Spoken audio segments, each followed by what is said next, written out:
Okay. And so I will go here. Okay, so here we go. So we're going to do rule 2, rule 3, rule 5, and rule 6. And then as a reminder, we have class on Sunday. It isn't at 2, it is at 10. That's the only time I could get. And so we're going to be starting at 2. And then the second hour, we're going to do some scrimmaging. Hopefully, we have a big enough class to play 5-on-5 and have and switch around refs. So we'll start there on Sunday. But here we go. So the reason I put in Rule 2 and then told you don't read it, but there is one little thing about Rule 2 that I want to talk about kind of briefly, kind of not. It's correctable errors, and it sounds you won't have it very often, You're not letting me on. but if you have it, it's very confusing. It can be very confusing. The coaches don't know it. Riaz, have you ever had one? Riaz, you're muted. Hold on. Yes, so go ahead. I'm sorry. Have you ever had a correctable error Yes, and I even had a correctable error on TV. on TV? Yes, local TV, but I had one. Oh, cool. So basically, it's correctable errors. I'll go to the next screen. It there's there's 5 correctable errors. 4 of them involve free throws. Failure to award a merited free throw, awarding an unmerited free throw, permitting a wrong player to attempt a free throw, and attempting a this one's not very this one's hard. Attempting a free throw at the wrong basket. And then the 5th one is erroneously counting or canceling a score. So the most common of these correctable errors that you've seen, the most common example would be, let's say you have a rebounding foul and you call a foul, you give it to the team, they got fouled, you go the other way. Well, what if they're in the bonus and you miss it and you start play? There is what's called a time allotment that you can correct it. So let's say on this chart, and this one's in your rule book, you make the error here. Tweet, you got a whistle, foul, you go the other way. And you report the foul, nobody says anything, we're in the bonus, and nothing happens. You put the ball in play, it starts running. Tweet, we got a traveling, or we got another foul. And then you hear a tweet, tweet, tweet, tweet, tweet. They were in the bonus on the foul. So at this point, right here, you've been notified that you've got a correctable error. So let's say they don't, and so you go correct it. This is the time allowed to correct it, to go shoot that ball. So let's say they put the ball in play and they don't do it, and then at the second dead ball, the scorer says, "Hey, wait a minute, we had a they were in the bonus on that rebound foul." Now, after that second live ball, you can't do it anymore. It has to stay in the books. You missed it. So, um, and then during the interval, let's say you go back and you shoot the free throws. During the interval when it was happened and then when the error is discovered, all the time is valid. Um, let's see, is somebody there? Is anybody? Let me let me back up here a second. I want to. Okay, sorry about that. Um, let's see, all the points that are scored in the interim. Let's say you inbound the ball, they go down, you score, one team scores, the other team scores. Tweet, tweet, tweet, tweet, tweet. Correctable error. All that stuff happens. Any fouls that happen, any technicals, they're all valid, even an ejection until that second when when that second uh, correctable error or that second time is allowed. So everything happens. Um, and then once the error is corrected, like let's say they gave it to the wrong team or something like that, alternating possession, then they discover it, and then you resume play with the point of interruption of where it was discovered, unless it involves shooting merited free throws. Okay, hopefully you won't have it. And then, does this all sound really screwy, confusing? Yes. Yeah. Hopefully I, you pay attention. It's y- not fun. yeah. The So only time Michael, I've had one, it was in a camp. so I have a question, on that same note. We're not allowed to open up the rule book in a game, are we? So we kind of have to have this memorized. Yeah. Okay. Yeah, we're not. Yeah. The only place I've ever seen a rule book, and we talked about this last night, at the state tournament, they have one at the table. You're right.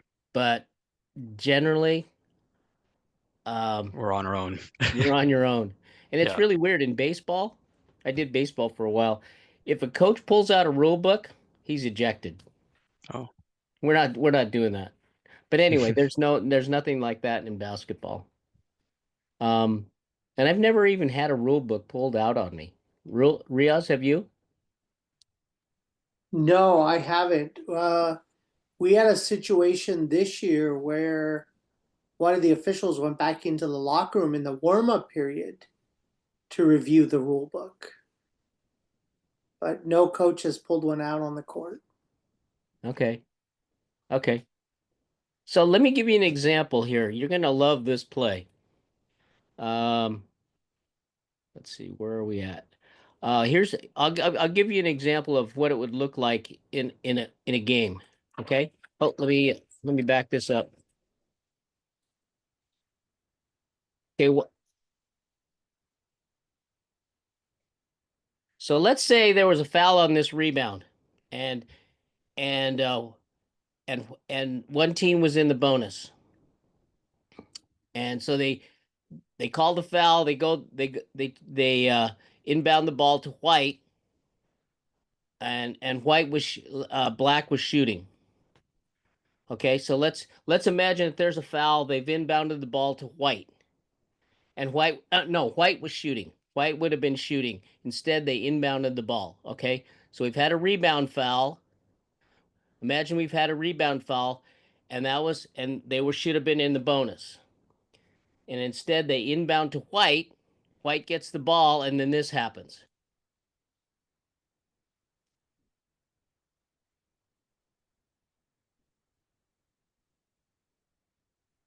Okay, we've had an inbound where it was a dead ball with the with the with the foul.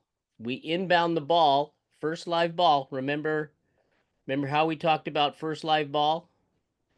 Now we've had the foul, first dead ball. Oops, sorry. Shoot, where am I? We'll see it again.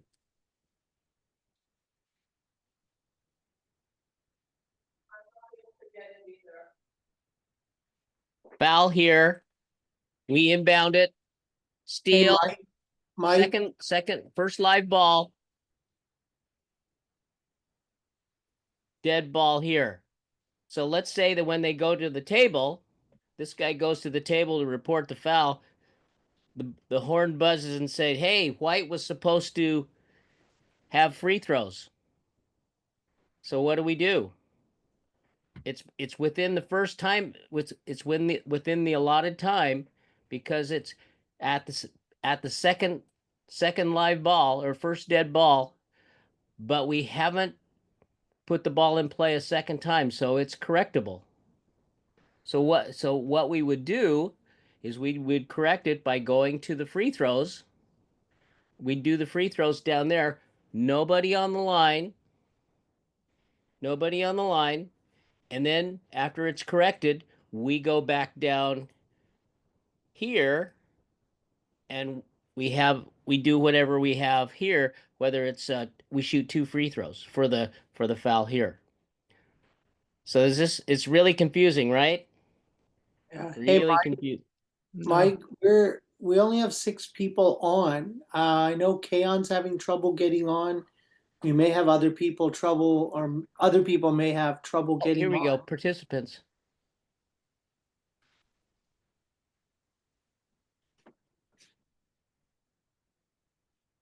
Yeah, thanks, Riaz. Yeah. There we go. Should I go over it again? Yeah. Who all is in?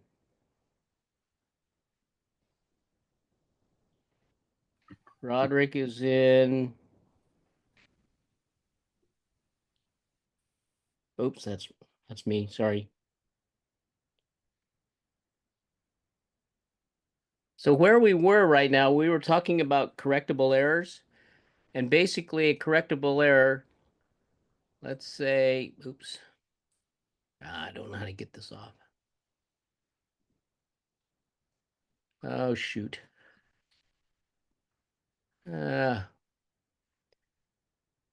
Sorry.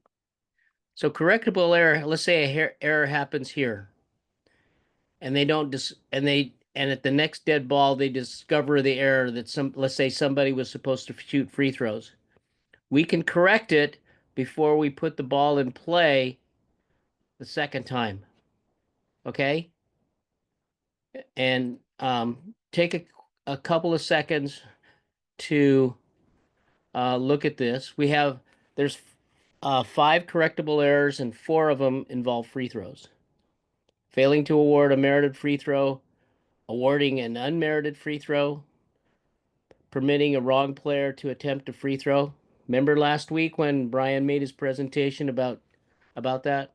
If they put the wrong player on the line, and they shoot, and then attempting a free throw at the wrong end, wrong basket, which is odd.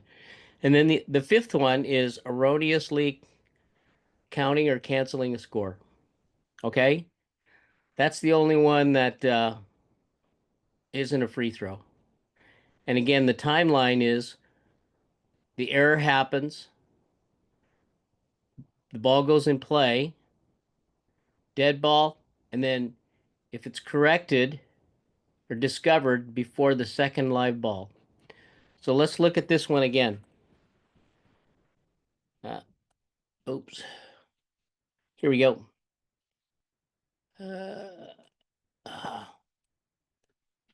Okay.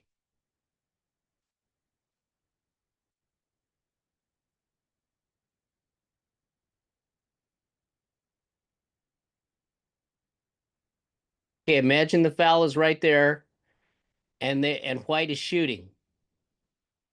Instead, they give the ball back to White. They put the ball in play, and then this happens. Gets stolen. Second live ball. Second dead ball because we've got a foul. And then before the next live ball, which could be shooting free throws, they discover it. And then what you would do is go back and shoot free throws. Nobody on the line. And then once that's done, you would shoot free throws right here. And then if they don't, and let's say they reported the foul, they didn't discover the error, they shoot free throws, you can't correct it after that. Clear as mud? Anybody? Yeah, clear as mud. All right. So let's talk about this play. Riaz, you're probably gonna love this play. Hopefully I can get this thing off. Okay. Oh shoot. How do I do that? Okay, there we go. Sorry. Let's take a look at this play again.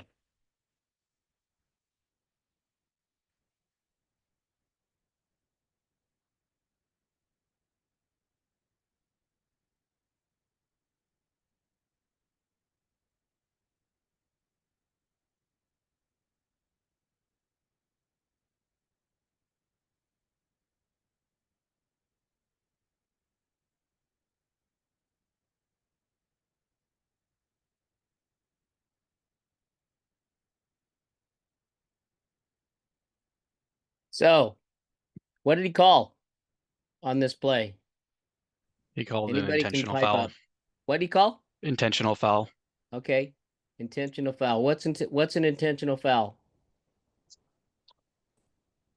Oops, sorry. Excessive force, Excessive force. basically. Okay. So what'd you think about that play? Did he have excessive force on that? Looks like it. I don't think there was excessive contact on that play. What don't they what for for an intentional foul, what do they have to not be an intentional foul? What do they have to do?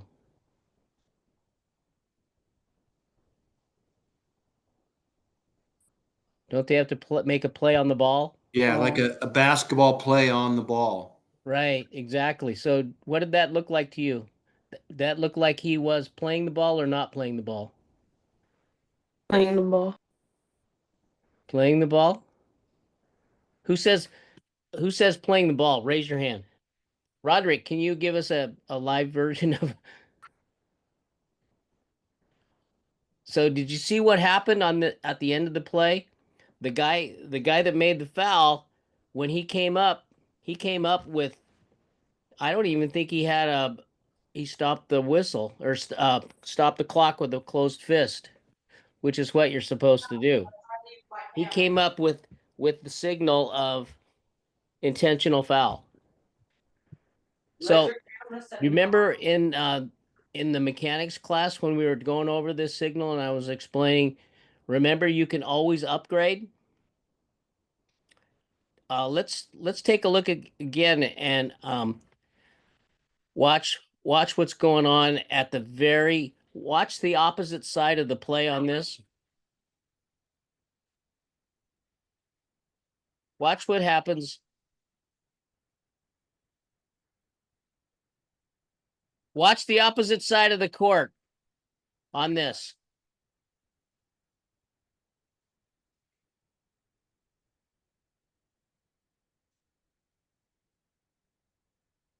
Did everyone see what the other official was doing? He ran in there to make sure that there wasn't a fight or a retaliation. Right. Well, he did, but when he went in with his fist up, right? Mm-hmm. He also had the opinion. So what the thing to do on something like this, you have two people making a call. Why wouldn't, and remember when you signal intentional, you cannot retract it. Once you signal intentional, it's intentional. But if both people come in with just a raised fist with a common foul and talk about it, hey, what do you think? Do you think we should call that intentional? Nah. Or yeah, I think there was one. Then you can upgrade. But in this case, in this scenario, with him signaling there, you're stuck.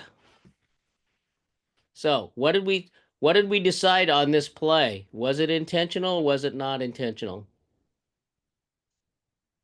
We decided that, I think the majority said it was not intentional. But because this official was quick with his signal, we have to go intentional. So that's why we can remember, we can always upgrade and we can always talk about it. We don't have to be real quick on the trigger with this one. All right. So there's a whole lot in this video. I threw it in here to show you how complicated it can be and how to resolve it in a good way by discussion. You have a partner, you can talk about it. Okay, enough of that. So we'll move on to rule 3. Players, substitutes, and equipment. Forget about the equipment. You can get that. Let's talk more about substitutes. When substitutes can enter on any dead ball once they are beckoned by the official. So if someone runs, what happens if someone runs onto the court without being beckoned? What do you think happens? Tag. Yeah, that's right. Good guess. Good guess, Grace. Yeah, they have to be beckoned. So they can also let's see, that's not sorry. Um Once they are subbed for, a player may not re-enter the game until time has properly run off. So you can't sub a person out and then sub him back in. And then if a coach comes onto the floor, if he's beckoned onto the floor, injured player, that player must be subbed for. Unless the team takes a timeout to fix it. A player who's bleeding has to be subbed for, unless again they call a 30-second timeout to clean or exchange a jersey. But they have to do it within the 20 seconds of the first horn. Otherwise, they have to sit out. The one that you may have, let's say a player hits their head and you think they have a concussion. They're going out. And I would err on the side of caution. If you see somebody hit their head, send them out and have them examined. And if they're okay, they can come back in. If the doctor says they're okay, and it has to be a person trained in concussion protocol. So the coach is ultimately responsible for that, but they have to be examined by medical personnel. If there's no medical personnel and they hit their head and you think they have a concussion, they're done for the game. Okay? So, Mike, can I just add something about Absolutely, Riaz. who can evaluate for concussion? So I'm pretty familiar with the Lysted law because I went to a conference one time and Lysted's lawyers were there. And Todd Lysted was there himself and his family. So the only people that can evaluate are trainers, a doctor who's either an MD or a DO, a nurse practitioner. Those are basically it. No nurses, not anybody else. Not a coach who's certified in concussions. So it's really only three: It's only three. trainer, doctor, nurse practitioner. Does that Right. mean approved by the school, or could it be like any nurse practitioner that's in the stands? Well, you may have that if the school decides to use it. That's a really tough one. Someone the coming other- out of the stands. Yeah, the other thing is I would really use caution if you're going to send somebody out, because if you knowing that there's no medical personnel there or somebody trained in concussion management, because now you're sending the player off. And that's one of those where if you're really sure, go right ahead and do it. And we've all seen those contact the where they hit the floor really hard. But if you're unsure, you can ask the coach for a substitute, and then it's up to the coach. Yeah. And then when you become certified, and when we go through the certification process, there is a video on concussion, on how to recognize concussions. So you'll get an idea, a general idea. But again, if err on the side of caution, sub them out, like Ria says. So getting back to substitutions. Uh, remember where we said once they're subbed for, a player may not re-enter the game? Let's watch this video. I was looking for one, but I didn't think I would get one, but I found one. So let's watch this video. Come on. Oh, wouldn't you know? Darn it, come on. Oh, shoot. Why doesn't it do this? Oh, Hey, Michael, maybe hit in the upper right corner. It says enable content. A little bit more to the right, and a little bit further down. Right there. Oh, maybe you don't see it on your screen. yeah, I don't. Let's see. Maybe I should move it. Oops. Oh, enable contact. Okay. Okay, watch this. Okay, we got foul.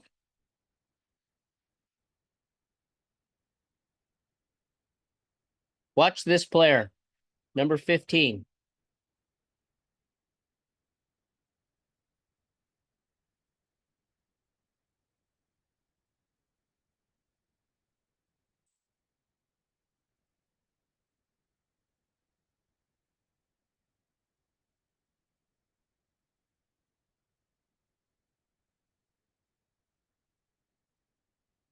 Watch number 15.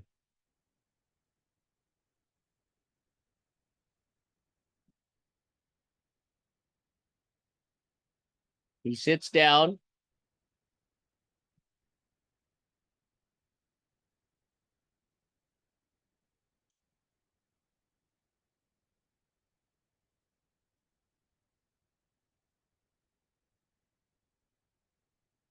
Watch this official.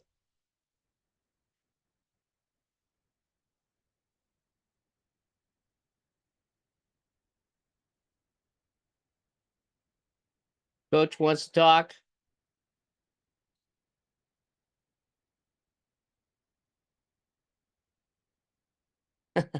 They let him play. Riaz is the illegal substitute. He is an illegal substitution. He has to sit back down. They have to take the others. They have to sub for him.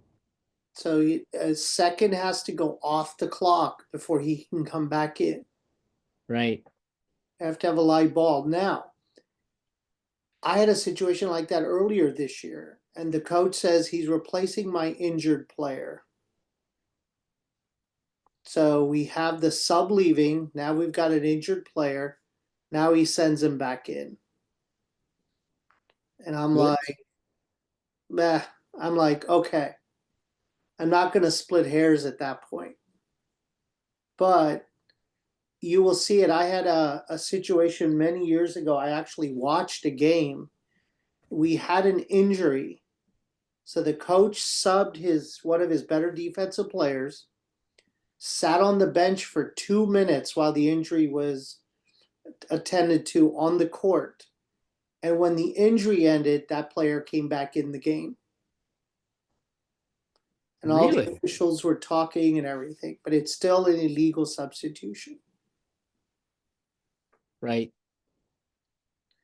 And where you'll see this a lot is at end of game situations where they substitute a taller player for a shorter player and back and forth.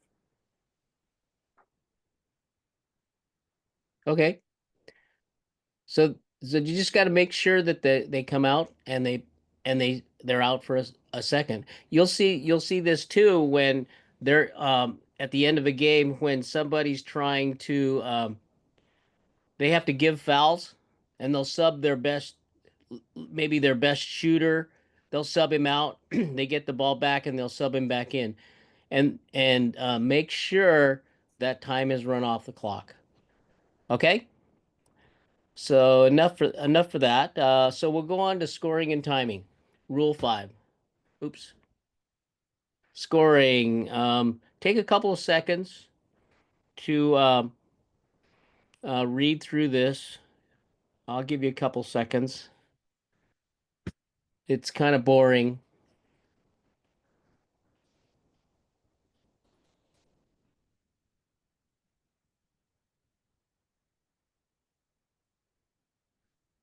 And what I want to really focus on is the extra period in this part.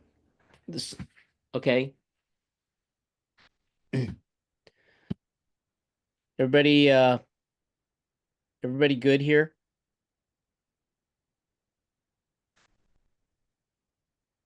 Can everybody even read it?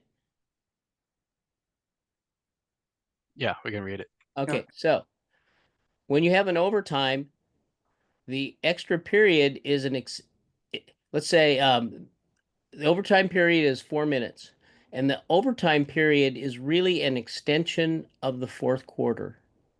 Teams continue to shoot at the same basket. team fouls are not reset, and then you also start the overtime period with a jump ball.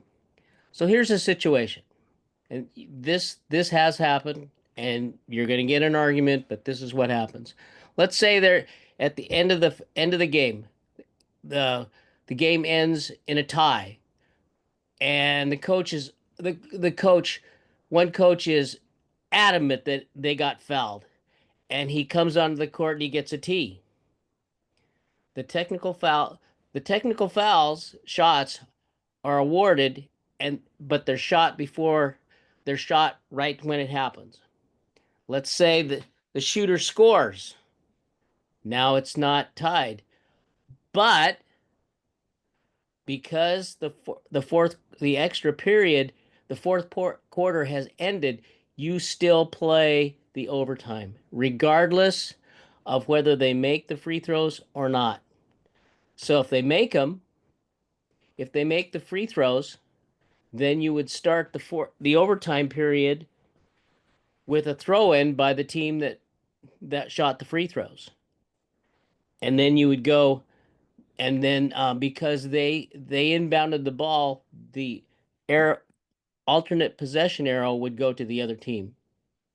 So don't let a coach talk you if you have that situation, technical at the end of the game, which could happen.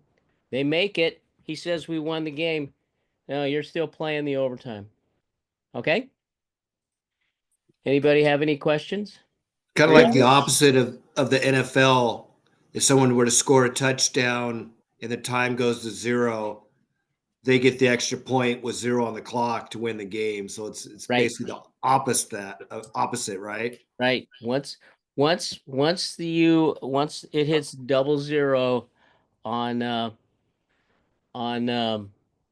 the clock, and you're gonna play the overtime. So So this is before the time ends, and the coach, like, if anybody gets attacked before the fourth quarter ends, then it goes into overtime. oh, that's a good question. So let's say now remember, you can't. Let me think about this. Yeah. So here's the thing. So I think, Grace, here was your question. So let's say with 1.5, where you say with, like, let's say 0.9 seconds on the clock, the coach gets a technical, right? And then the clock runs out. Is that what you're talking about? Like that situation? Yeah, that, or in general, I'm still a little confused on, like, the Okay. thing, like, because I thought if you shoot free throws before the fourth quarter ends and you're in a tie and you make them, then the game is over. Like, So listen to what you just said. Before the fourth quarter ends, if the clock is 0-0 and the coach gets a technical, okay, then we shoot the technical free throws and we start the overtime period with a throw-in. okay, Division. okay, that But makes sense. if he commits a technical, or if there's a technical assessed with 0.3, 0.2, 0.1 prior to the 0-0, then it's in the fourth quarter. Right. And then also remember, you can't have a foul with 0-0, a personal foul with 0-0 on the clock. If there's a foul, there has to be time on the clock. So, Mike, where does it say that? I haven't found that one yet. Is that not a college rule? Because I've heard this. And Because I've had it in high school too. wow, because isn't the timer allowed 1 second The lag time? timer is allowed 1 second, but you have to have definite knowledge. But if you're going to call it, I would say I'd be very hesitant to call a foul with. I would put time on back on the clock. Let's Okay, put it that way. all right. Or if I decide that it's that it was too close to 0-0, I might not call the foul. But I'm not going to call it. I'm not going to have a foul with no time on the clock. I'm going to award time back on the clock. But Riaz is right. Once you blow your whistle, the timer is allowed 1 second either way. So remember that. So let's see, let's go back. So the clock when the clock starts when the ball is tapped on a jump ball. The clock is started on when it's legally touched in bounds, so we don't have a violation. The clock starts when the ball is touched by a player on the court, or after an unsuccessful free throw where the ball is to remain live, like on a rebound.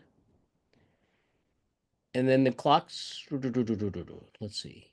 Oh yeah, that's after a timeout. So the clock stops when the official blows his whistle and raises his arm in response to a foul, a held ball, a violation, or a timeout. Does that make sense? So,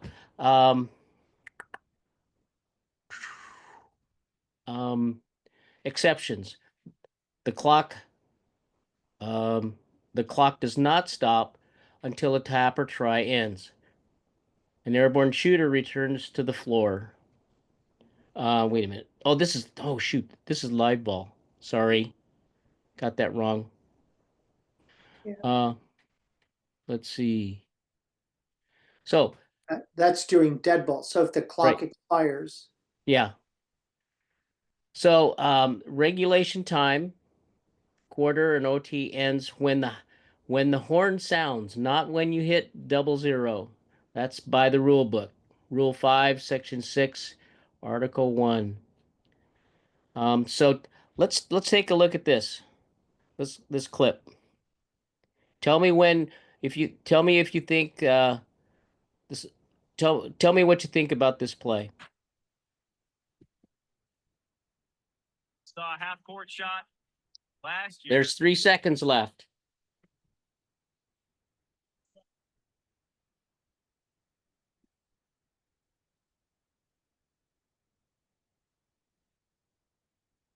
Good or not good?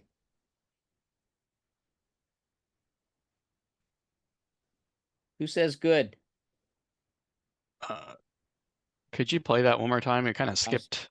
I certainly can. It was lagging a lot for me. I couldn't. Yeah, same. I don't think I can slow this down. Not on this one. We'll try it again.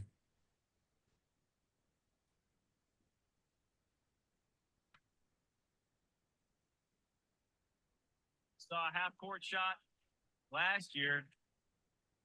Richard Woodworth over Central. Here's Maxwell. Where's the ball? it's already in the air. In the air? Who says it's good? It's good. It was. It was good. Good. I played this one back frame by frame. It was off his hand. But the point is most of us don't have this luxury of this illuminated scoreboard. That's why they put it in college. And then we are to go off horn, not off 00, because if the clock screws up, let's say it gets stuck or something, but officially we go off horn. So that way we don't, as a calling official who would be responsible for this play, and in 2-person basketball, it would be the trail official. So on this play in a 2-person game, we can focus on listening for the horn rather than looking at the clock. So that's the takeaway. That's the takeaway I wanted to show you and share with you, is that in a 2-person game, we're listening for a horn or we're looking for a signal. If you're lucky enough to have one in the gym that you're on. Most of us won't have this luxury in our game, but we do have a horn. And even in the rec games, there'll be some sort of horn that you can have. Okay? Does that make sense? Let's see. So live ball, dead ball. Tell me if has anybody been confused? Anybody confused? Anybody have any questions? Cameron, what's up? Oh, unmute your mic. Yeah, there you go. Just, I don't know, just with everything, it's pretty confusing and hard to understand. From Which part? the one at the start about I don't even remember. So, are you confused about starting the clock and then live ball and dead ball? Oh yeah, I'm confused about like taking away a foul or awarding shots. Oh, the correctable error. Correct, Blair? Yeah, the correctable error. Yeah, it can be confusing. It's um let's go back to it. So basically in that time period that we had between basically it's between a dead ball and a second live ball. If you fail to award a merited free throw, like you call a foul and you think it's not in the bonus and you play on, but the team that got fouled should have been shooting a free throw. That's one. That's a correctable error within the Right. time frame. Let's say it was the opposite, that you had a rebound foul, you went to the other end, and you shot free throws, and they weren't entitled to it, and then you corrected it, and then that's when you would take away points, Okay. and then I don't think I've ever had this. Attempting a free throw at the wrong basket. I guess, Riaz, have you ever had that? I know I played a whole quarter going the wrong way, so I probably had shots at the wrong basket. And usually when that happens is, let's say the first one goes in, then you realize they're probably shooting at the wrong basket. And then you take that off, excuse me, and then you go to the other basket where they're supposed to be shooting, and you shoot the merited free throws at the correct basket. It is very confusing. And then this will happen. The one in green will happen.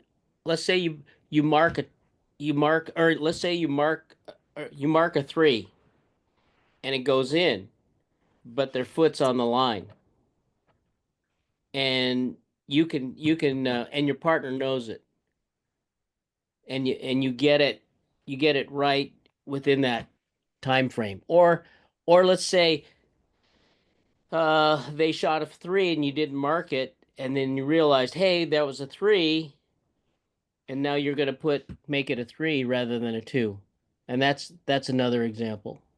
Does that make Okay. sense, Cameron? Yeah, it makes a little bit more sense. Yeah. So can I just review one situation? Sure.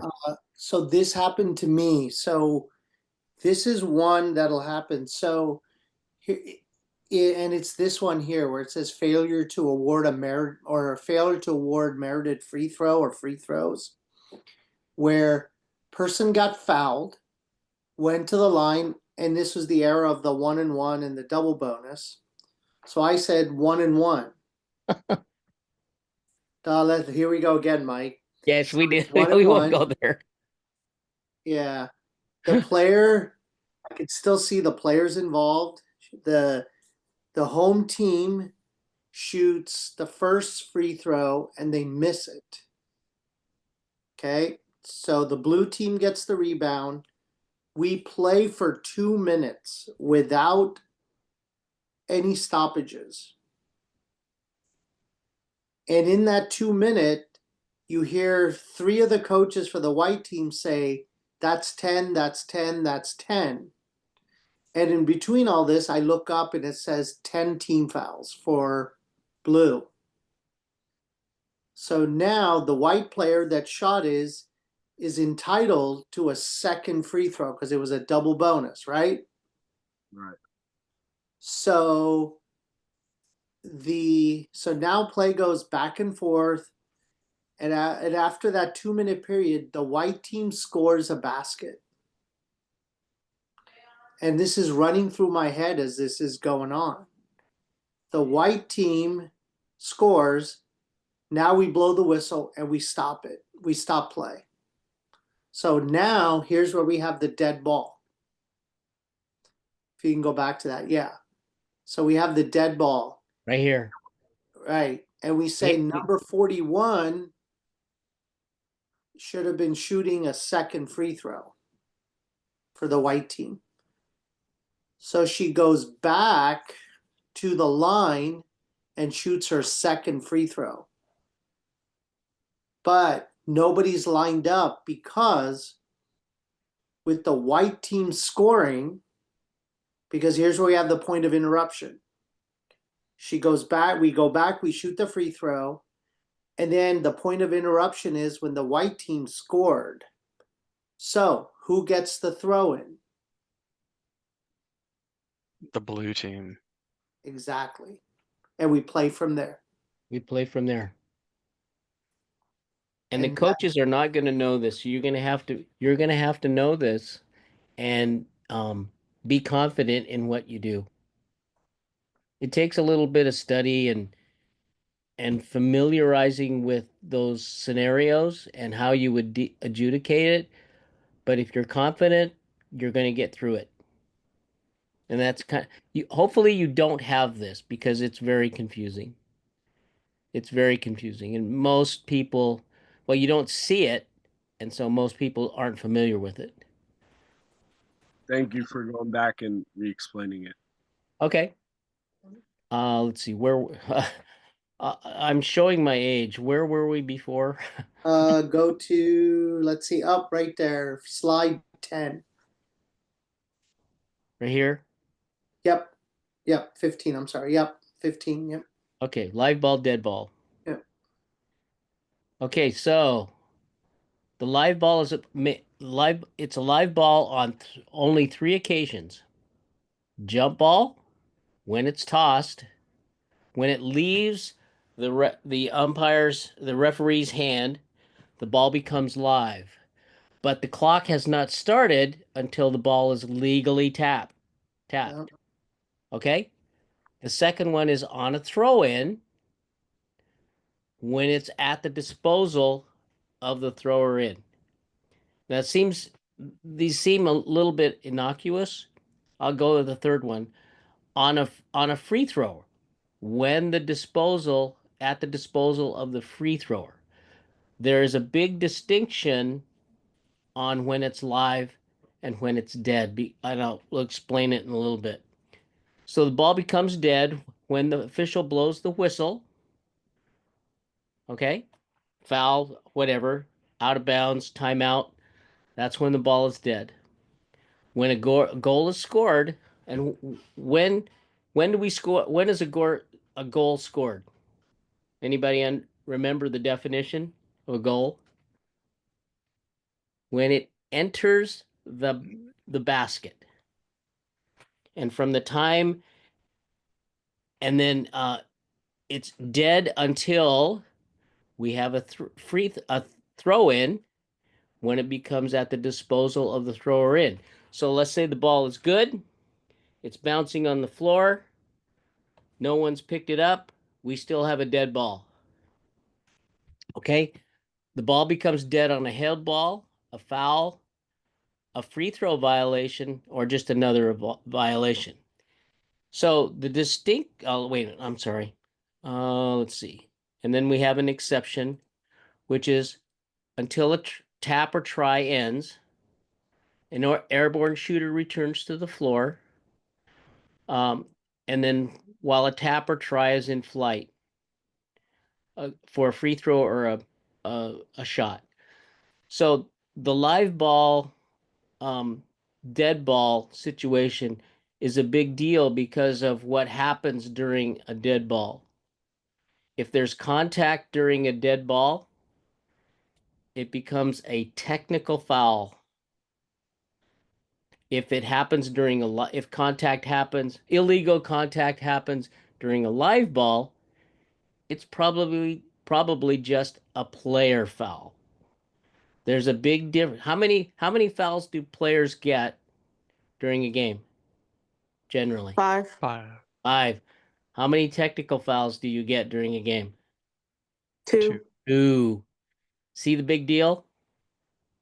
It's a big deal about when it's live ball or dead ball, because let's say you have a foul, you call a foul on a rebound, and the person that got fouled shoves the other player, or the other player shoves him back.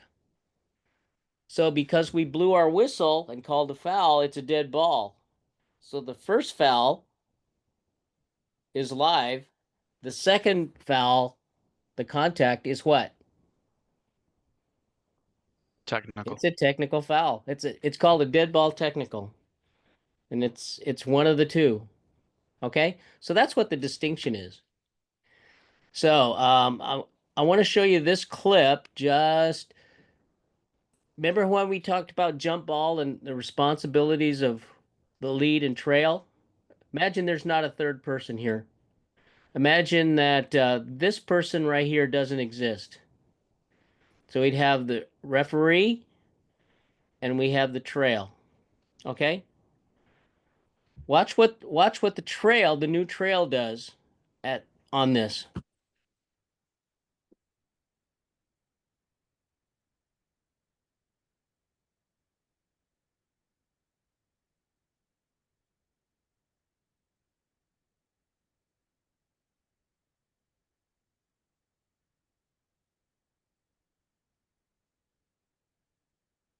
So when the referee comes out of the jump ball, remember we talked about that you got to make sure the clock starts?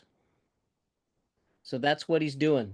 He's making sure he's looking up, because generally in a two-person game, the trail is not going to have a play. He has the luxury of glancing up and checking to see if the clock is started. And it may not seem like a big deal, but you always want to start your game properly. And when this happens, it's just one of those, just a knot in your stomach of not having the game start properly. It's like having to start a game with a technical. You always want the games to go smooth, but when you're starting the game with a screw up, it's never fun. So, as a prevention, just look up, see if it starts. If they don't, yell at them, start the clock. And if they don't, have a reasonable expectation or knowledge of how much time is off. I usually have a mental count after I come off of a jump ball, like with a 10-second count, and have a reasonable understanding of where it should be. Okay? So when this happens, you just if they don't know how much time should have gone off, you just tell them like 3 seconds. Or Yeah, if whatever. you have a understanding, don't guess, Right. but have an understanding of where you think. Because I always try and count if I don't see it. That's the first thing that's going. If I don't see it, I'm yelling at them. 3, because it only takes maybe 2 seconds to dribble down to whatever. Right. And understanding. Don't take 15 seconds off when the ball has just come off of there. Exactly. Reasonable time. And Okay. please don't stop the play there and say, please start the clock. I've seen that so many times. Oh yeah. Yeah, don't just give them a number, because by giving them a number, we're telling how much you take the pressure off of them and you're putting it somewhat on you. And most clock operators are happy with that. And they will trust you, and coaches will trust you. Yeah. It's that in control of the game thing that builds confidence with your coaches. Let's see, where are we at here? Okay, jump ball. We'll go to jump ball. This is in Rule 6. And we talked about it in the mechanics. Restrictions on the jumpers. They have to stay in their half of the circle. They can't touch the ball until it reaches the apex. And you are going to see this you're going to see this primarily in a boys' game. The girls seem to be very respectful about your toss. The boys, they want to steal it. And so you have to be on your toes. And this is going to be the person or the official that's going to notice this is going to be the umpire, the guy that's chopping clock. So he or she has to be aware of it being stolen, and be good about it, because kids are sneaky. Kids are sneaky. They like to do this. The jumper is not permitted to catch the other jumper's tip or touch. And then the jumper may not catch the ball more than twice.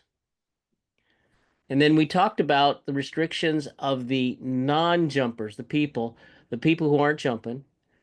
They cannot move on. And this is when, let's say the official enters the circle. He's gonna toss the ball. But before the ball is tossed, you can't move on to the circle. You can't change places around the circle, and you can't break the plane of the jump circle. Now, let's say if someone asks you to move around the circle, I would back off and let him do that. But don't be there and just let him do it.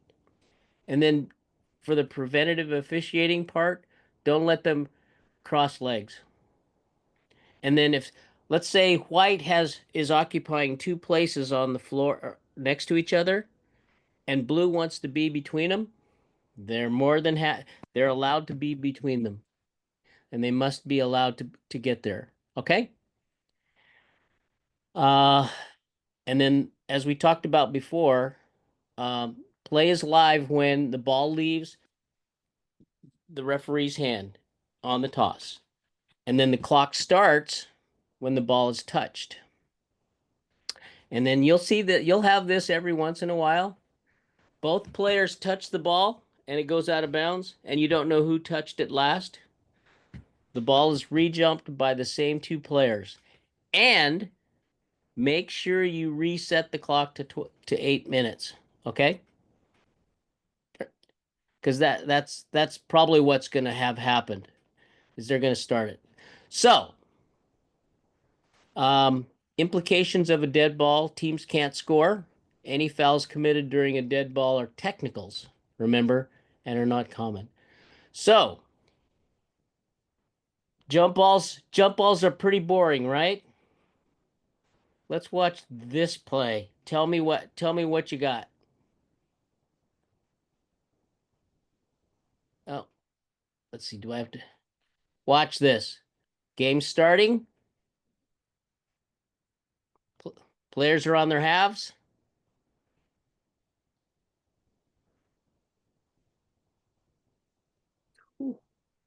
What do we got? I'd have to see that again.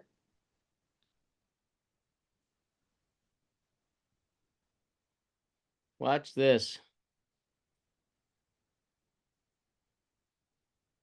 that a violation? He's not in his half. He broke the plane. Kind of just went forward into the other player. I He call played it the man, not the ball. It's not a basketball play. So Cameron, what would you have then? A technical, because it was intentional, and it's not a basketball play. Has anybody ever seen this? Never seen that. Never seen? Yeah, I ran across that one. Yeah, Man, that's a low blow. We've seen undercuts like a guy going to the rack, but that's really out of line. So would you say that well, remember that other play, the play that we had before where they called intentional? What would you do with this one? I would discuss with the other refs, but I think that's a flagrant and he's disqualified. So let's take a look at this. When does the foul occur? It's when the ball's tossed, so the ball's live. The ball is live, so we can't have a technical here. Right. So what we can have is so we can have a couple of things. Actually, you have 4 options. You could have nothing. Right? You can have a common foul. You can have a personal foul, and an intentional foul, or a flagrant foul. Right. So you got 4 options here. Yeah, this The one's an ball's live. interesting play. What happens Now- with the intentional foul? I'm sorry, Grace. I was talking. Go ahead. Can you repeat that? Sorry. What's the difference with the intentional foul? There's no free throws. It's just like a team foul, whatever it's called. So, go ahead, Mike. It would be, you would have free throws with an intentional foul. You would shoot the free throws, and you would shoot the free throws, and because it's an intentional foul, you would have the team that was offended and shoots free throws would also get the ball at the division line opposite the table, and the possession arrow would, let's say this guy White committed the, let's say, intentional foul. So blue shoots the free throws. Blue gets the ball at the division line to start regulation play, let's say, or maybe whatever's off the clock. And then the possession arrow is then set to White because blue has the first possession of the inbounds. It's a And good then question, Grace. It's a really good question. Right. Then Now, one other Mike- thing. Oh, sorry. Go ahead, Grace. Go ahead. Sorry. Yeah, go ahead and finish. One other thing. For intentional foul, does that count as still just one foul for the player? And are players allowed to like be on the line, or they have to go to like behind half court? Like get No, tight? it's a good question. On any free throw, it's the same. They just have to be behind the free throw line extension or the arc. Okay. They don't. It's a misnomer that you have to go to half court. It's the same. It's the same on any free throw. And it still counts as one foul for the player. It counts as a personal regular. foul and a team foul. That one. Does that make sense? Sounds like the penalty is the same as the technical. Is that kind of accurate with the shots and the ball here? Yeah. Yeah. So one thing though, what Mike is saying. So Mike, I'll ask you this question. Why is the ball at the division line on this play? After the intentional foul. Oh, that's because an intentional foul is at the nearest spot. Right. Yeah, So and this so is different than a technical foul. right. But it just happens to be at the same spot because it's in the jump circle. Yeah, I would. Rios, would you take it anyplace else? No. Yeah, and yeah, yeah. I don't. I guess you could take it at the other. It's just an odd location, but I would. Yeah. I mean, you could do it like 2 steps from the division line in the backcourt. Yeah, if you that. you could probably, since the contact was maybe right there, you could Yeah. probably take it over there. Right. That's probably if you're going to do that. So the technical foul is the only one that goes to the division line. Right. Right. But this is the rare exception. Yeah, I've never seen this before. Now, here's something that coaches are doing now. And I actually inaccurately called this. What you have is if you have a team with a really tall person jumping and the coach knows he can't win, he will put his shortest and fastest player in the jump circle. And then as the jumper taps the ball back to his team, the other team's jumper leaves the circle really fast and grabs that ball. Right. So, right. Yeah. So let's say that blue is really tall. White jersey is really short. When this goes up, what Riaz is saying is this person jumps back here and catches the ball, right? Yep. Which let's go back to here. Oh, that's not the right one. Here, sorry. The jumper is not permitted to catch the other jumper's tip or tap. So that would be, in this situation, if he did that, if White did that, what would it be? What would you have? You That would be definitely a have technical. violation. Nope. Violation. It's a violation. Violation. Violation of the jump ball. And so who would get the ball? Let's say White jumps back and catches the ball. So Grace, that's a violation on White, right? Yeah, then it'd be purple's ball, but the arrow would go the other way after. Correct. Because purple is has the first possession and inbounds it, then White gets the arrow. And as soon as the ball is legally touched when blue inbounds it, then White has the next possession. Good question, Grace. Good question. Thank you. Let's see. You got that. Okay, let's talk about alternating possession. So we did the jump ball. And in the old days when Riaz and I were in high school and after every made basket, we re-jumped the ball. No, don't go that far back. Oh, wait a minute. That was me. That was when I was in high school. Sorry. Yeah, I was the one where you jumped every jump ball. Oh, okay. Right. So, yeah.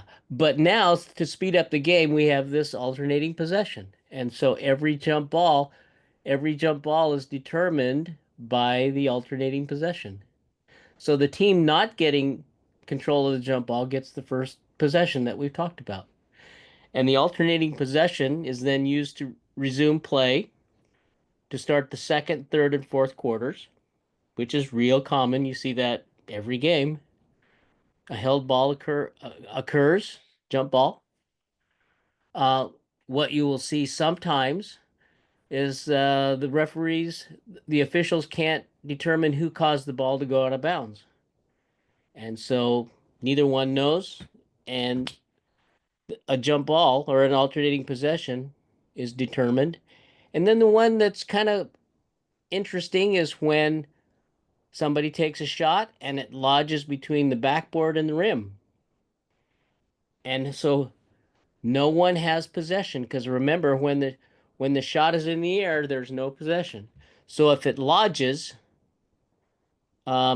between the backboard and the rim, we have an alternating possession and jump ball. And there's others, but they're pretty rare, and you can read them out in the book. The other one that is not that's like this live ball, and I have a clip of it, but I didn't really put it in. Let's say somebody shoots the ball, and for some reason it comes to rest and just stays on the extension. I've seen it once maybe. And so if it sticks on the extension and doesn't come down, it's an alternating possession. Okay, you'll probably not see this, but you will see a live ball get stuck between the backboard and the rim. It happens more than you think. So here's another question. Let's say that this happens. The ball is shot. The shot clock's at 30, or let's say 16. The ball's shot. It gets stuck between the backboard and the rim. It's an alternating possession. The shooting team retains possession of retains possession of the ball, what happens to the shot clock? Stays at 16. Anybody? Is that everybody? Everybody have that same opinion? Has the shot ended? When does the shot clock end? When the other team gains control of the ball, Or or if it hits the rim. did it hit the rim? I guess it did. It's a trick question. And it's actually on the test. Yes. So that's a trick So- question. When the ball gets live, when the ball's lodged, and the shooting team retains possession, the shot clock is reset because it hit the rim. Does that make sense? Grace yeah, is it's- looking like, what? You know what I mean? Exactly. It's the only time that the offense retains possession of the ball and the shot clock is reset. Yep. Yep. That's the only time. Okay. The alternating possession ends and the arrow is switched when the throw in ends, when the ball is legally touched inbounds. Either player, doesn't matter. Okay.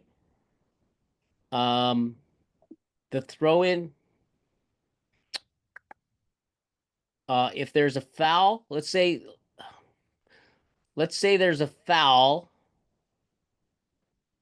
on the throw in, and the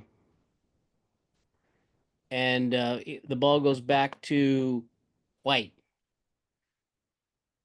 They still have the arrow because the ball the throw in hadn't ended because of the foul.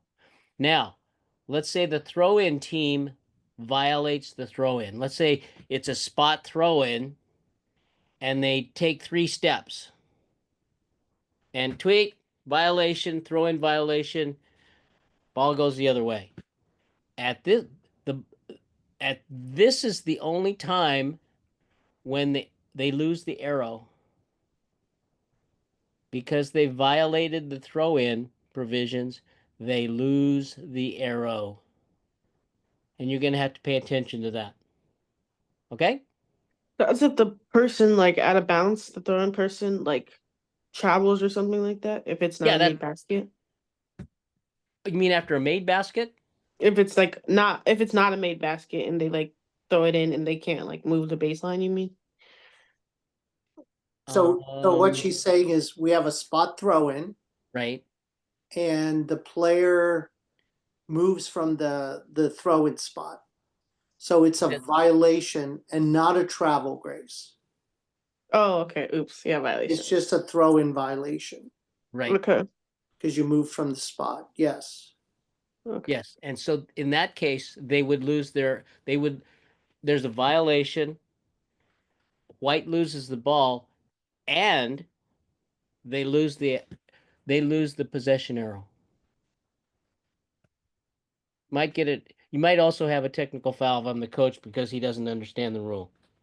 But that's what happens. You violate the throw in, you lose the possession arrow. Okay? So one more thing, if I may, on a throw in, can you dribble the ball? Spot throw in, can you dribble the ball before you throw it in? Who says you can? I sense another trick question. Oh, stop it, Joseph. It's a dead ball. I mean, Okay. nothing going on in the play. But he has possession. It's a live ball. Yeah. It's a live ball and he has possession. You say on a spot throw in? Spot throw in or Oh. any throw in. Okay. Can you dribble the ball out of bounds when you have a throw in? No. No. I would say No, no, no. Yes, yes, yes. I knew it. Yes, yes, yes, you can. It's for the sake of dribbling, it's not a live ball. Right. But for the sake of a foul, it's a live ball. So there is another throw in provision. Let's say go outside of their um, designated spot. There is another throw-in violation. Can anyone think of what it is? You see it all the time. And you know what? Come to think of it, when it's happened on an AP arrow, I don't know if I've checked the AP arrow. Yeah, well, Can anyone show you. what's the other throw-in violation? Remember what do we do when we give the ball to the thrower in? We raise our You hand you and what do make we do? sure. Oh, counting. The time, the 5 Right. counting, seconds. What 5 seconds. that's that if they violated the 5 second, they didn't get it in. That's a violation of the throw in, and they would lose the arrow. And you know what? I honestly don't think I've ever checked the AP arrow. Do I the just thought- is the scorers table typically aware of that, or Oh, that's a really good question, Joseph. Can I answer that? Yes, you can. This year I had the privilege of being at working the table when my boys were playing at different gyms. And I got to work with scorekeepers and timekeepers who I've known for years, like 20 plus, some of them. They don't know that. A lot of them did not know that rule. So do not count on your table knowing that rule. Right. By rule, and this is in Rule 2, if you're in a school game, they are supposed to have a possession arrow at the table. A lot of places like Franklin will put it up on the board, but excuse me, National Federation and I believe Washington Officials Association want the possession arrow at the table. And it doesn't have to be a fancy lighted one. You could Kent Meridian has a little nice device where it's a wooden arrow and the arrow just rotates. Some people, if you don't have one, some people will have a bottle of water and move it from one side to the other. I've seen that too. But typically you're supposed to have a lighted arrow at the table. so there's one more violation I just thought of. If you are the throw-in team, I remember reading a rule that if you throw in the ball and it gets lodged between the rim and the basket during a throw-in, that's a From the violation. back. So From that the would also back. so that'd be a loss of possession arrow too. Yep. Okay, here's a rule question. Let's say you've got an out of bounds and the ball is it's not behind the basket. It's to the side of the basket. And the thrower in throws the ball down court to the guy speeding to the basket. And the ball goes in the basket. Is it a 3-point shot or a 2-point shot? So this is on the Repeat throw, that, please. right? If on an out of bounds throw in and the thrower in throws it down towards the guy going to the basket, he overshoots him and the ball goes in the basket. Is it 3 points or 2 points? It's a violation. It's no points. Doesn't count. Ding ding ding ding ding. It's no points because you can't score on a throw in. Good job, Cameron. Good job. You cannot score on a throw in. It has to be legally touched inbounds. I wish I had a whistle I could give you, but I don't. At least not through the screen. Let's see. I think okay. So has everybody practiced their mechanics? Okay. And Riaz, you're gonna love this. Here is how not to do your mechanics. Watch this.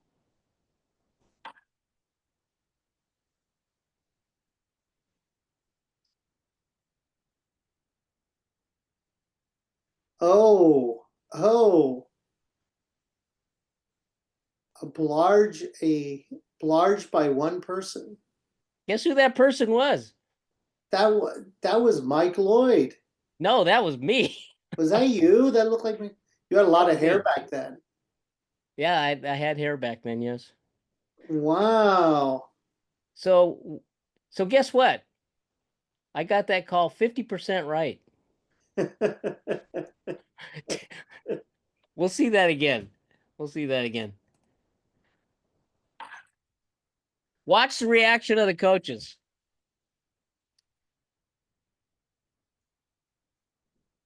What? Love that reaction. They didn't know what to do. Where was this at? It was at Newport. Okay. Oh, this is the old. Is this the old gym? Well, Yeah. it's the same court. In fact, I think nothing has changed in this gym. Yeah, no, you know what? That is the, let's see, if you go back the other way, we'll know.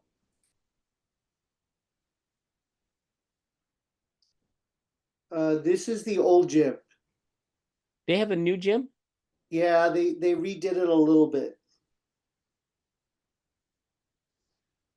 Yeah, this please practice your mechanics and don't do this. It's Yeah. difficult. It's really hard to blarge with yourself, but I managed to do it. It's bad to we- have a blarge, but especially with yourself. Yeah, can we explain what a blarge is? Yeah. Everybody totally Got it. confused. No, So- block charge. Block charge, right. So, which brings to mind, let's say on this play, I have a block and the lead official has, or let's say I have a charge and the lead official down here has a block and we both show it. You can see that I'm showing player control. Let's say this official is going block and has made the block signal.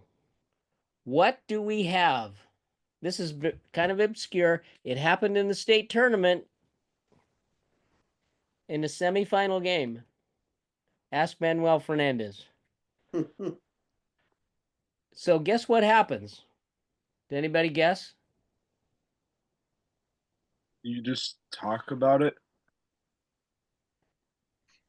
with your partner. That's what common sense tells you. And hopefully, remember what we talked about? Being slow and raising your arm first rather than doing that and showing. Hopefully, Cameron, you've done it this way, and both of you have a whistle, and you can come and talk about it.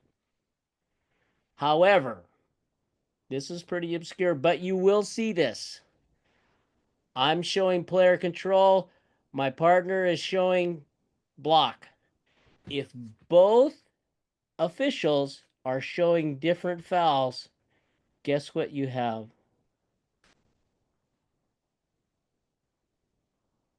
Anybody have an idea? Block. I don't think it's officially a false double foul, but it is a double foul. You adjudicate both calls. And let's say the ball had had been shot and goes in. Are we counting that? No, we are not counting that. But the shooter gets to shoot 2 free throws. And this happened Up a in the foul. state tournament on the semifinal game. Seattle Prep and I can't remember the other team. Semifinal game. So it does happen, and that's how you do it. And if you don't think so, ask Manuel Fernandez because he was the guy over here and watched it all happen and goes, "Oh crap." So, I think that is it. Yeah, we're right at 8 o'clock, and I will leave you, everybody. What do you think about this play? One more play. What do you got? Make the screen bigger, please. Oh, sorry.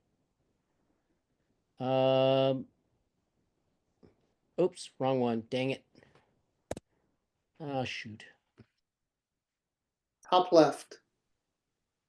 Can everybody see this? Yeah. Share the screen. Wait a You minute. want a Mac? Yeah, share the screen. Should be on your top left then. Oh, let's.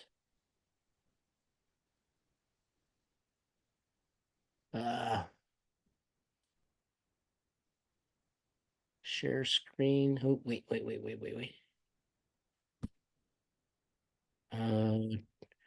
Share. Can you see that? Did I screw this up? I can see it. This might be as big as it gets. Let's try it again.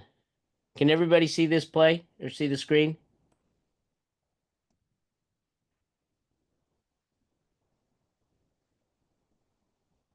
What do we have? Is that Cook? No, I don't think so. I can't remember where I got this. It's Eastern Washington and Idaho. Idaho, yeah. I think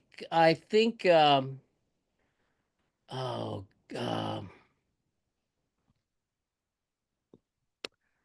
I can't remember where I got this from.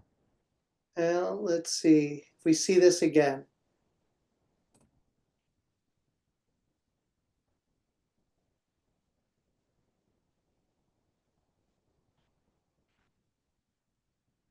See it one more time.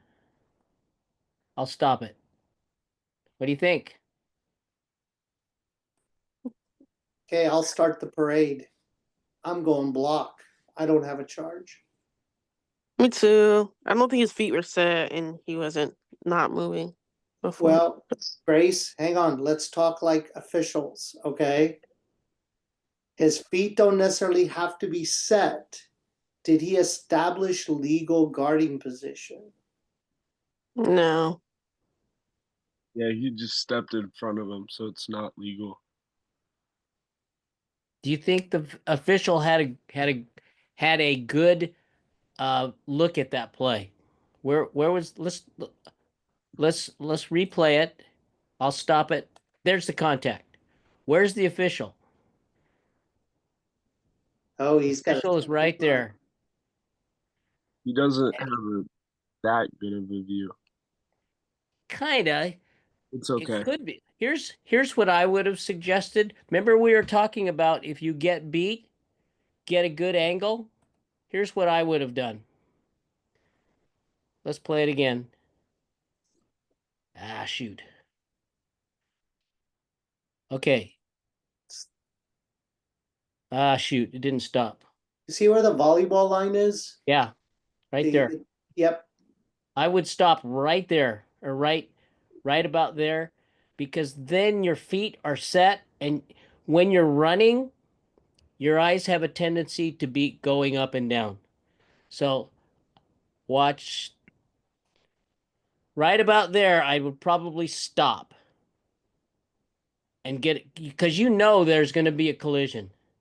If you stop, you still have a decent angle and you can focus. Remember what I was talking about when the lead official, when they pass half court, somewhere in this vicinity, they have to make a decision and they have to start focusing on defense. And if if they're not in front of the play, stop and focus on the defense. It doesn't matter which side of the ball you're on as long as you get that angle. Does that clock show 0 seconds before the foul even happens? Wow, this is a really low scoring game for a men's college game. That's a good question.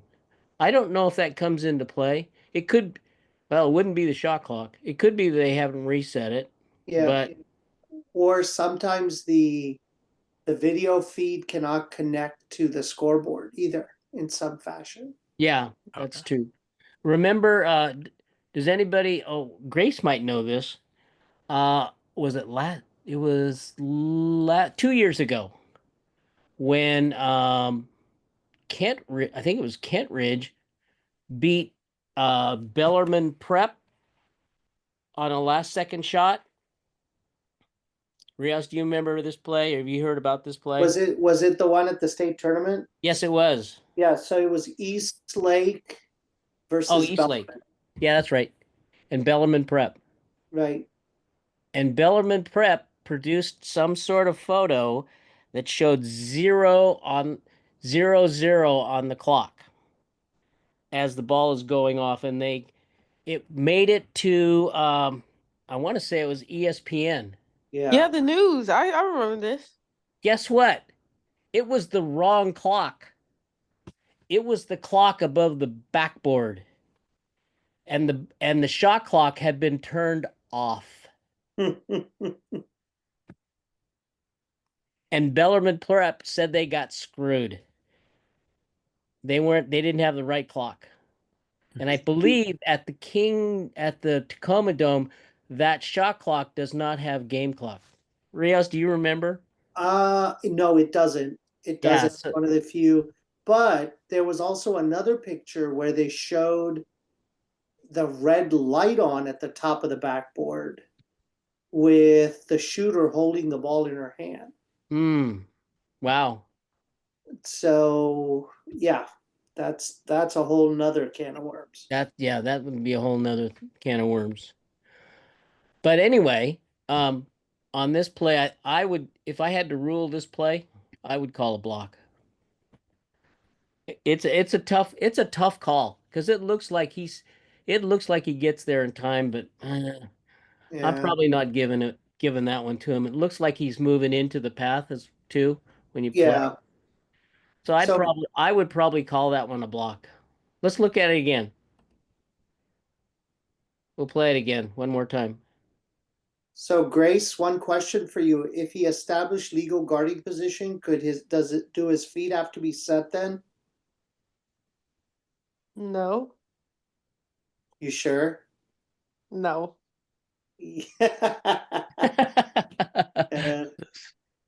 Just torso to torso, right?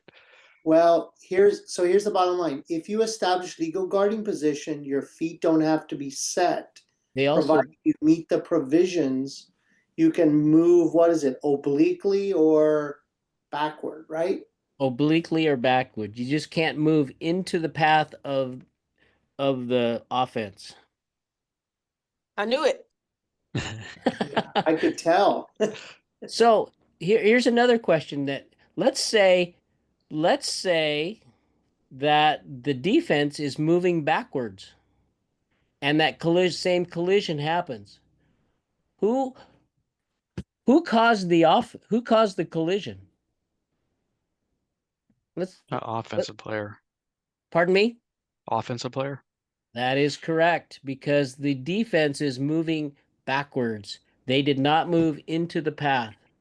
So the contact, if the player was moving backwards, the contact was caused by the offense. Okay? Anybody have any questions? That's the end of my presentation, and believe it or not, we're somewhat close to reasonable time. Anybody have any questions? Did I thoroughly confuse you? I was just gonna ask, so just to confirm, we have class at 10. Would it be till noon on Sunday? That is correct. Yeah, that was the only time I could get. At Hidden Valley, Bellevue, Boys and Girls. Yep. Same place, just a different time. And I'll send out another email blurb notification about that. But yes, 10 o'clock to 12. And then wear something that you can play basketball in because we're going to scrimmage. Okay? Anybody have any questions? Let's see if I can get this. How do I get Go to meeting on your Zoom app. We're scrimmaging at 10 a.m. Pardon me? We're scrimmaging at 10 a.m. That is correct. I can't get back to my main screen that has the Zoom. Let's So see. hit your escape button. Oh, there we go. Okay. All right. Thank you all for bearing with me in my lousy presentation. I hope there was enough clips to keep you interested. Anybody have anything else before we say sayonara? Yes, I have a question. Sure. Did you ask if that guy was Cooker because he's bald? Yeah, Well, I don't think it was. I don't think it was. yeah, there. It You was- know Cooker, right? Yeah. Yeah. I saw him when he reffed at Seattle U like recently. Uh-huh. Yeah. Yeah, he's if you do men's college basketball, you have to Mark is the assigner. He does community college, Division 3, Division 2, except the God, there's one conference that Stu still has, but on the in Washington and Oregon, if you want to do men's college basketball, you have to go through Mark Cook. And he's a good guy too. Yep. He's a good Yeah, guy. he's a very good guy. But I think Mason might have given me this photo because I think Mason was doing Big Sky then. He's a great guy too. Yes, he is. He's probably outside of maybe Riaz and Jeff Shelton and a couple other people. He might be one of the best evaluators. Riaz, this guy right here, Captain Riaz, he's one of the best evaluators we got.